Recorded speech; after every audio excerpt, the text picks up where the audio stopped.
start her? Yeah, let's start one. Let's start. Yes. So, a lot of people, most people, some people might think some stereotypical things.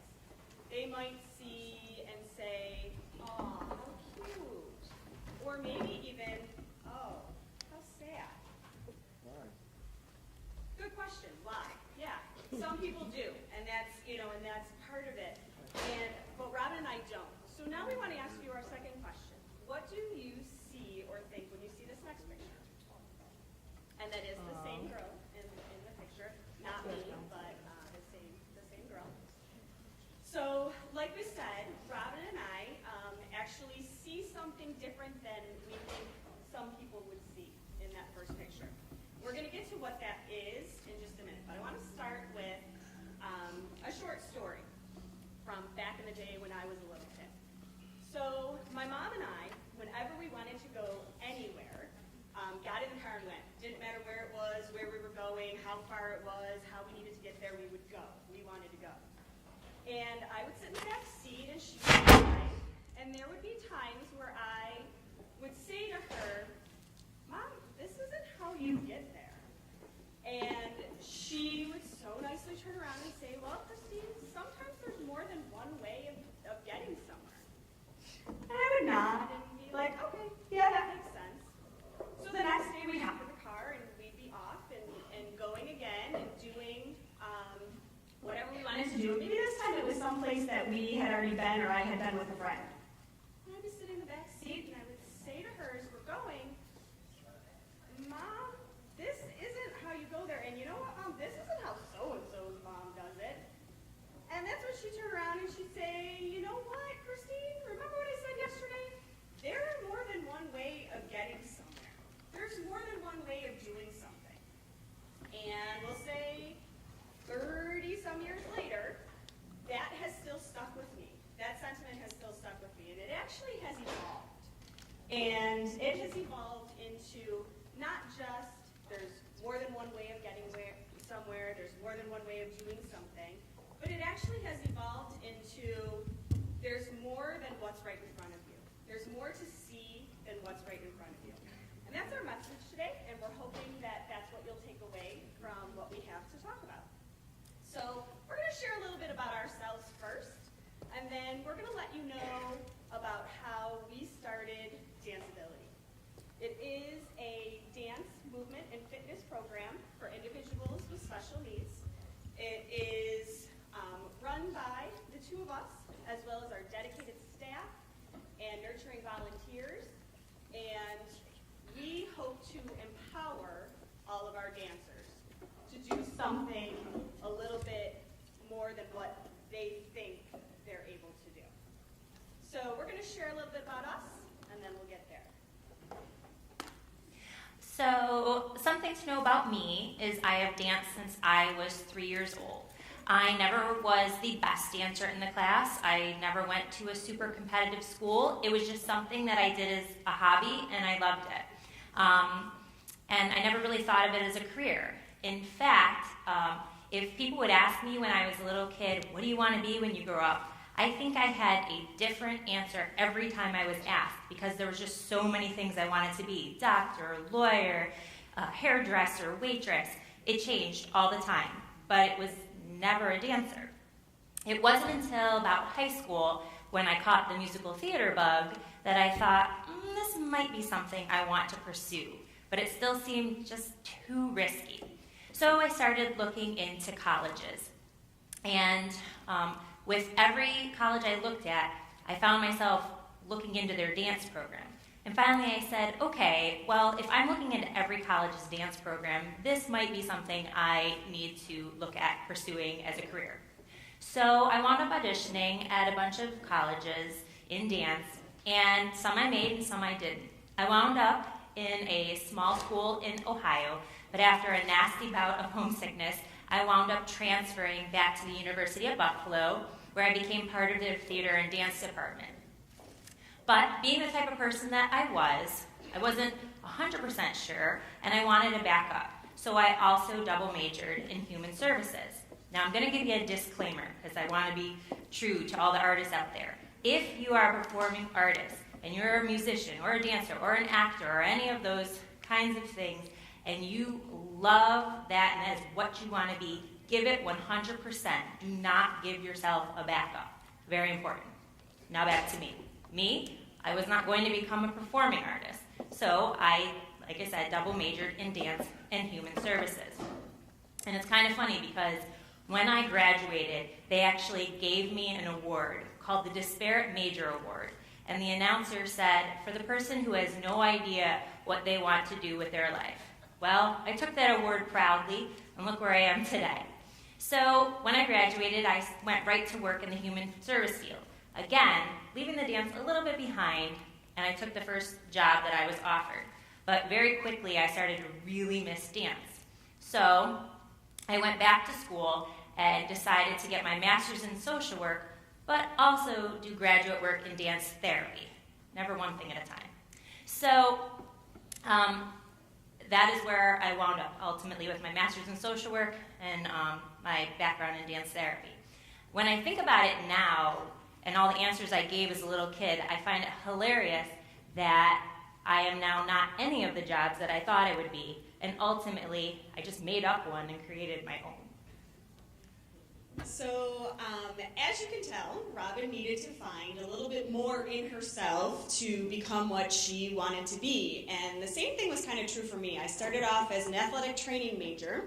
I was going to be on the sidelines of Rich Stadium, Ralph Wilson Stadium. My goal was to run out on that field and pick up Bruce Smith when he got injured. I was going to take care of him, I was going to haul him off, and I was going to fix whatever needed to be fixed on that sideline. And my dad was all for it because he was going to get season tickets and then be at every game. So 2 years into college, I figured out I will not be picking up Bruce Smith off of the field. There's no way. And it just wasn't for me. So, it's going to sound a little terrible, but I looked at my college's majors and decided, education looks good. I'm going to do that because I wanted to stay at my college. I loved Canisius College, and I wanted to stay there. So I started with that, and 6 weeks into my classes, after I had met with my advisor and she signed me up for classes, I realized these aren't the classes I was thinking I was going to take. And I was like, okay, well, I wanted elementary education. I'm in special education classes. All right, well, I guess I'm going to be a dual major, and you know what? Not so bad. It'll make me more marketable. I'll get a job. It'll be easier to get a job, and that'll make me set for life. So I stuck with it, and as I started sitting in front of some of my students during my practicums, I realized that I was kind of taking account of what my mom had said, and that, I was noticing different ways of doing things, different ways of getting somewhere. And I was also noticing that I was truly enjoying trying to find something in them that they didn't realize they had. And I was trying to find, they said that, these were students with special needs, and I was just trying to find out what they needed that was special. What was so special about them that I needed to give them? And I really enjoyed doing that. And in conversations that Robin and I have had, we've realized that, that's what we believe in. We need to figure out what something more is in the things that we see and the people that we see there in front of us, and thus, Danceability was born. So now you heard a little bit about us. Now I'm going to tell you about what Danceability is. So as Christine said, Danceability is a dance and movement program for children and adults with special needs. We run just like any other dance program, except that our dancers are challenged with things like autism, Down syndrome, cerebral palsy, ADHD, seizure disorders, and the like. We work with children and adults. People never age out. And we have a lot of boys, girls, men, and women who come to us. They attend class once a week, but instead of just learning one dance style, they don't come to tap Tuesdays at 7 or beginner ballet. Each class gets exposed to many, many types of dance: tap, jazz, ballet, modern, even musical theater, and hip-hop. Because with our dancers, we wouldn't want to miss something. We wouldn't want to miss the genre of dance that is best for their body, best for their minds, best for everything. So they get exposed to everything. Alongside of them, we have a group of amazing volunteers. We have over 80 volunteers that work one-on-one with them in the classroom, some of whom are here today. And we are always looking for volunteers, age 16 and up, to work with our dancers. And they give them the extra support in the class. At the end of the year, we have 2 annual performances. And each class has a specially choreographed piece for them. They get their own costumes, and they perform on stage in the lights for the community, their family, and friends. And it's a really exciting time, and it's actually coming up for us in a couple of weeks, May 7th. So now you know what Danceability is now, but that is not how it started. So Christine and I had a goal of creating Danceability. We wanted to create a place where it was just a regular dance studio, where dancers were treated just like our dance teachers treated us. They weren't sweet and easy and everything. They challenged us. They gave us tough love. They made us work hard, and in the end, they kept teaching us. So that's what we wanted. However, what we didn't have between either one of us was a single business class whatsoever. So how were we going to start our own business, our own nonprofit? Well, we had to learn. So instead of saying, well, can't do this, we Googled a lot.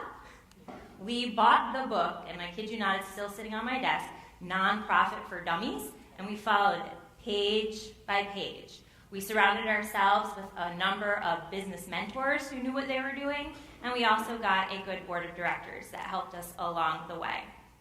But then what we didn't have was any money.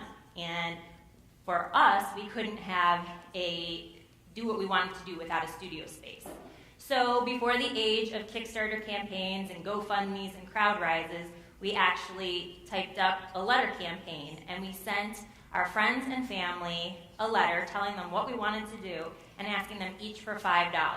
In the end, we wound up with just enough money to put down a security deposit for our space. And before we even had a chance to second guess ourselves, we handed it in and just kept going.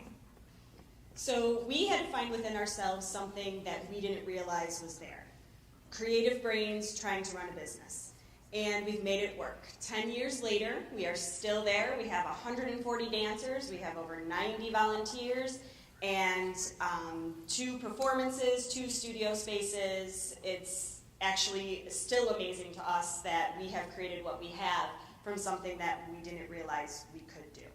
So we'd like you to take a page from us. Don't analyze until you have this paralysis and you just can't go forward. Don't let fear get in the way. Don't think that you can't do something that might be a little fearful for you. Go ahead, try your best, and just dig in and do it. Sometimes don't think, just do it. So take a page from us, and then hopefully you'll take a page from our dancers as well. Yes, our dancers come in each week ready to dance and to learn. They don't think about what they can't do. They think and want to show us what they can do. So we had thought about bringing dancers with us today, but they all actually have their own lives. They're in school, they're in work, they're in all that kind of stuff. And we knew that our show was coming up and that we'd invite you all on May 7th. But we didn't want to leave without showing you something of them. So we have some video clips. One is from 9 years ago now with this group of little guys who, I say in the most loving way, at the time the class was a hot mess. They didn't listen to anything I said. They didn't work together. They didn't want to do anything at the same time. They just wanted to move and do what they wanted to do. So at Danceability, we work with that. And that's what we let them do. We tried to find a little structure, but also let them enjoy the freedom of movement and everything. Then the second clip you're going to see is the same group of boys. Fast forward to last year with the addition of a few friends, and you're going to see how much they have progressed. They're now doing things together, they're listening to me, they're actually doing choreography, and their skill sets have improved. Honestly, if you would have told me 8 years ago how much better they'd be, I I might have believed you, but at the time, I think I was just like, just get through. We'll do it. So we would like to show you. So the dance routines are just spliced together, so you'll be able to see, but you'll be able to tell where they stop and start.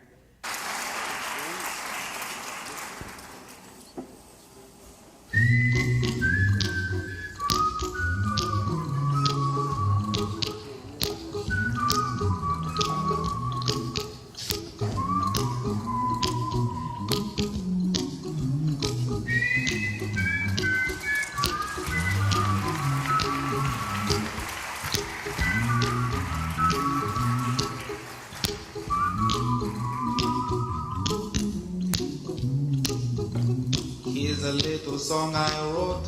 You might want to sing it note for note. Don't worry,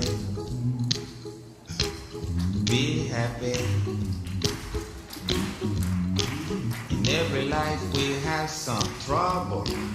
When you worry, you make it double. Don't worry, be happy. Don't worry, be happy. Chim, chimney, chim, chim, chiree. A sweep is as lucky can be. Chim, chimney, chim, chimney, chim, chim, chiroo. Good luck, we're above when I shake hands with you. Or blow me a kiss. And that's lucky too. Now as the ladder of life has been strung, you might think a sweep's on the bottommost rung. Though I spends me time in the ashes and smoke, in this all wide world there's no happier bloke. Chim chimney, chim chimney, chim chim chiree. A sweep is as lucky can be. Chim chimney, chim chimney, chim chim chiree. Good luck, we're above when I shake hands with you. Chim chimney, chim chimney, chim chim chiree. A sweep is as lucky can be. Chim chimney, chim chimney, chim chim chiree. Good luck, we're above when I shake hands with you.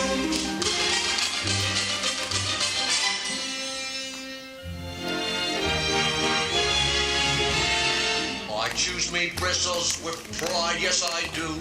A broom for the shop and a brush for the flu.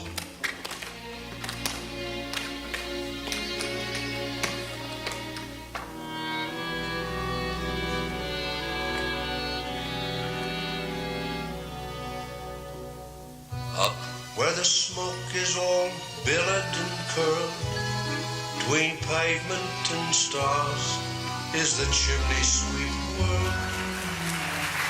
When there's hardly no day, nor hardly no night, there's things off in shadow and halfway in light.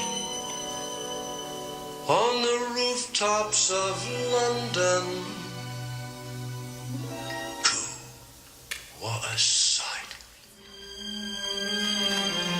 Chim chimney, chim chimney, chim chim chiree. When you're with a sweep, you're in glad company. Nowhere is there a more happier crew And then what sings chim chim chiree, chim chiroo. Chim chimney, chim chim chiroo.